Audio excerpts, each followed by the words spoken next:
தங்கமயிலின் தங்க மாங்கல்ய கலெக்ஷன்ஸ்ல ஏராளமான நகைகள், எண்ணற்ற டிசைன்கள். தங்கமயிலின் தங்க மாங்கல்யம் கலெக்ஷன்ஸ், தங்கமயில் ஜுவல்லரி, தமிழகமெங்கும். ஈரானுடன் நிலுவையில் உள்ள அமைதி ஒப்பந்தம் கையெழுத்தாகவில்லை எனில் அந்த நாட்டின் மீது மீண்டும் கடுமையான குண்டுவீச்சு தாக்குதல்கள் நடத்தப்படும் என்று அமெரிக்க அதிபர் டொனால்ட் ட்ரம்ப் எச்சரிக்கை விடுத்துள்ளார். அமெரிக்கா, இஸ்ரேல் மற்றும் ஈரான் இடையே போர் கடந்த பிப்ரவரியில் தொடங்கியது. இதன் காரணமாக கப்பல் போக்குவரத்து வழித்தடமான ஹோர்முஸை ஈரான் மூடியது. பின்னர் ஈரானுடன் 2 வார கால போர் நிறுத்தத்தை ட்ரம்ப் அறிவித்தார்.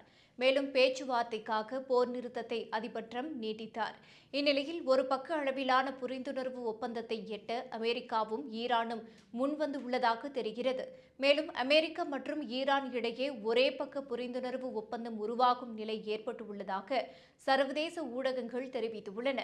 14 அம்சங்களை கொண்ட இந்த ஒப்பந்தம் கையெழுத்தானால் கடந்த சில மாதங்களாக நீட்டித்து வரும் போர் முடிவுக்கு வரும் என எதிர்பார்க்கப்படுகிறது. குறிப்பாக பாகிஸ்தான் இந்த அமைதி முயற்சியில் ஈடுபட்டு வருகிறது. ஒரு தைரியமான தலைமைத்துவத்தின் மூலம் மட்டுமே மேற்காசியாவில் அமைதியை கொண்டுவர முடியும் என பாகிஸ்தான் பிரதமர் ஷபாஸ் ஷெரீப் நம்பிக்கை தெரிவித்துள்ளார். இந்த அமைதி பேச்சுவார்த்தை குறித்த செய்திகள் வெளியான உடனேயே உலக சந்தையில் ஒரு நல்ல அதிர்வு ஏற்பட்டுள்ளது. 10 வாரங்களுக்கு பிறகு கச்சா எண்ணெய் விலை முதன்முறையாக ஒரு பேரலுக்கு $100க்கும் கீழ் சரிந்துள்ளது. அதேபோல் அமெரிக்க டாலரின் மதிப்பும் கடந்த 11 வாரங்களில் இல்லாத அளவு குறைந்துள்ளது.